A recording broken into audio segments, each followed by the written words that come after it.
magacayga waxaa la dhahaa Cabdulqaadir Abikar, Prof Cabdulqaadir Abikar Hussein, jaamacadda Almas University oo itijaaheeda inta badan waxyaabaha jiyowga ah dhulka ah khusaysa ayaa maaragtay jaamacaddaasaan ka tirsanahay. Marka waxaan rabay wax su'aalo tiro badan ayaamahan shacabka Soomaaliyeed waxay ku bateen in macdamo iyo waxaas ay raadiyaan. Marka fikradda guud oo degdeg ah inaan ka bixiyo ayaan jeclaan lahaa macaadinta. Waa maxay macdan marka ugu horeyso?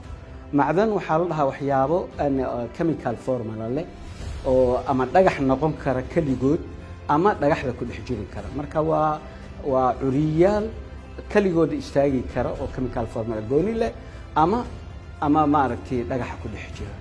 Marka su'aasha kale ku xigta waxay noqonaysaa haddii macdantii ay sidaas tahay, macdanta waa maxay marka nooca ugu horeeya macaadinta waxay u kala baxdaa macaadin looga faa'iideysto dhinaca warshadeynta, macaadin looga faa'iideysto oo dhinaca adkaha iyo warshadeynta, macaadin looga faa'iideysto dhinaca quruxda, macaadin looga faa'iideysto dhinaca tamarta.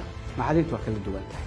Marka haddii aan ku soo hormaro macaadinta dhinaca warshadeynta looga faa'iideysto waa kuwii ayaga waxa aan aragno birta ka soo qaad tusaale waa bir macdan ayay ku dhex jirtaa oo inta badan waa iron oxide waxyaabo noocaas oo kale ah. waxayna ku dhex jirtaa dhagax hematite iyo lignite iyo waxaas u badan. marka ha ahaatee markii la rabo birta in loola soo baxo warshadeyn ayaa imaanayso in la warshadeeyo oo dhagaxii marka hore la soo qaado la jijibiyo la budeeyo ka bacdi chemical formula chemical maaragtay processing la dhexgeliyo oo lagala baxo birtii la rabay ama maartii la rabay lagala baxo ama uraniumtii la rabay lagala baxo oo inta badan biraha ah. marka waxa aan aragnaa adduunyada marka laga hadlayo weelasha waxa laga sameeyaa aluminiumka, bauxite waxaas oo idil waa macdan. laakiin macdanta marka heshay dhagaxay ku jirtaa, dhagaxii ayaa process gareyn u baahan, warshadeyn u baahan. macaadinta marka noocaas waa jirtaa. macaadin kale oo waxaa jirto looga faa'iideysan karo ayaga dhinaca dhismaha ayaa looga faa'iideysan karaa. dhagaxaanay galaya, dhagaxii maarbal camal noqon kara, waa la jaranaa, dhismo iyo waxaasaa lagu sameynaa. waxaa jaaya laga sameynaa, waa la shiida, waa la yaryareynaa, la weyweyneynayo ayagoo kuskuusan, markaasaa jaagii lagu daraa, laamigii lagu daraa. dhinacaasna waa dhinac kaloo macaadinta looga faa'iideysanayo. macaadinta kaloo laga faa'iideysanayo waxa waaye wax Soomaalida hadda ay aad iyo aad ugu baraarugeen gemstone-ka, macaadinta oo suuqa micnaha ku leh. kuwaas inta badan qurux ayay leeyihiin. marka la arko ayaa waxay leeyihiin qurux dadka soo jiidanayso. quruxaas soo jiidanaysa marka inta badan ama waa buluug zaa'id ah ama waa green zaa'id ah oo transparent ah, aan lahaynin mataqaanaa jeexjeexniino gudahooda inclusion iyo waxba aan lahaynin. noocyadaas waa yar yihiin. waxaa ka mid ah emeraldka, waxaa ka mid ah mataqaanaa safiirka, waxaa ka mid ah rubiga. Soomaalida badankeed hadda ayaamahan duurkiyaa la wada galay. waxaad moodaa in macdamaysigii loo dareera ayaa u malaynaysaa. marka macdamaysiga ha loo dareeree dhagxaanta la raadinayo oo gemstone-ka ah oo qaaliga ah ee dunida la isku qurxiyo waa kuwa hadda aan idiin sheegayo. haddii kuwaas laga gudbo waxaa jirto macaadinta dhinaca tamarta ah ayaa jirto. tamarta waa maxay marka? kuwa tamarta waxaa lagu jeedaa dhuxul dhagax oo kale. hadda waddankeena geedo badan ayaa la jaraa si dhuxul loo sameeyo. ma heli karnaa dhuxul dhagax meel ku jirto oo at least noo bedesho dhuxusha iyo geed jaridda iyo waxaas? dhuxul dhagax fiicana meelo badan aan ku leenahay. dhuxul dhagaxyadaas oo kale waxa waa coal ayaa la dhahaa, waa lala soo baxaa iyadoo xoogaa dhinaca geedaha xigtaa jirta oo lignite la dhaho, iyadoo dhexdhexaad aan coalnimo soo gaarin oo anthracite la dhahaa ayaa jirto. dhagaxdaas waxaa laga samayn karaa xagga tamarta ayaa laga samayn karaa. tamarta waa shidin, ayagana waa la shidin karaa si direct ah.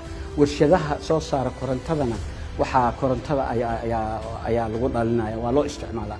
Germany 25% tamarteeda waxay ka faa'iideysataa lignite waa nooc ka mid ah coal.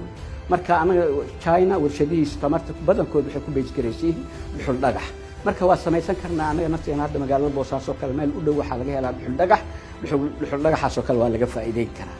marka dhuxul dhagaxa lignite waxaa kaloo jirta uranium waxay soo galaysaa kuwii warshadeynka processing-ka u baahnaa.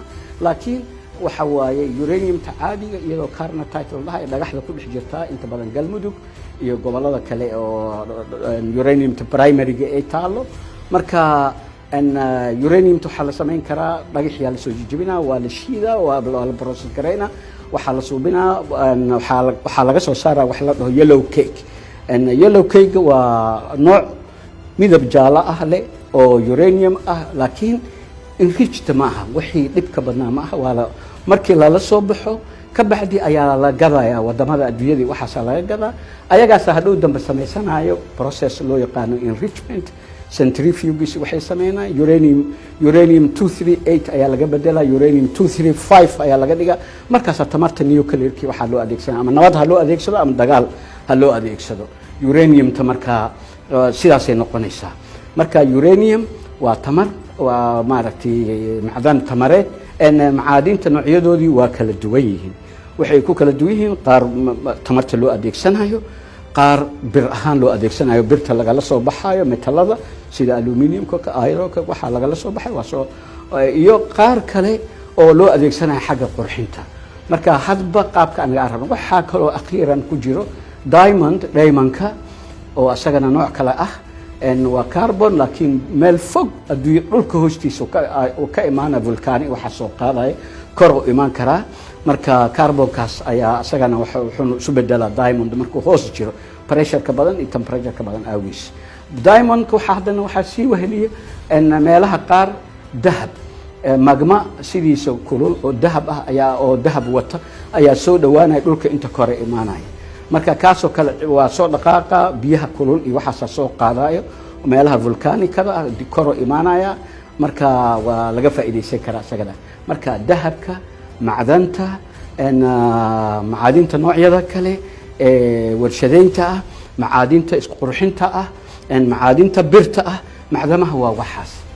annaga hadda bini aadamka hadleeno ilkaheena iyo waxa kulli waxay ka samaysan yihiin calcium carbonate calcium ayay ka samaysan yihiin lafteena hadda waxaan noo soo tagalinayo inaan taagnaano laftaas nagu jirto laftana waa macaadin bini aadamku waxa cuno macaadin tira badan oo ka helaya marka macaadinta marka soo gaabiyo waa wax dhagaxa ku dhex jira ee chemical formula gooni ah oo faa'iidadaasna leh macaadinta qayb kale ayaa jirto oo cusbooyinka cusbada anaga Soomaali hadaan waxa nagu soo dhacdo cusbada horta waa macdin nooc kamid ah waxaana nagu soo dhacdo cusbada cuntada lagu darsado sodium chloride loo yaqaan laakiin cusbooyinka intaas waa ka badan yihiin cusbooyin waxa jiro oo sida hadda cusbada caadiga la socoto dhulalka cusbada ay taalo sida hadda xiin labiyo kale sheego kale meelaha badan oo maaragtay galmudug ah ama gada ah ama Soomaaliya qaybaheeda kale ah cusbooyinka waa yaalaan marka cusbooyinka waxa ku dhex jira potassium chloride oo fertilizer ah oo beeraha lagu sameeysan karo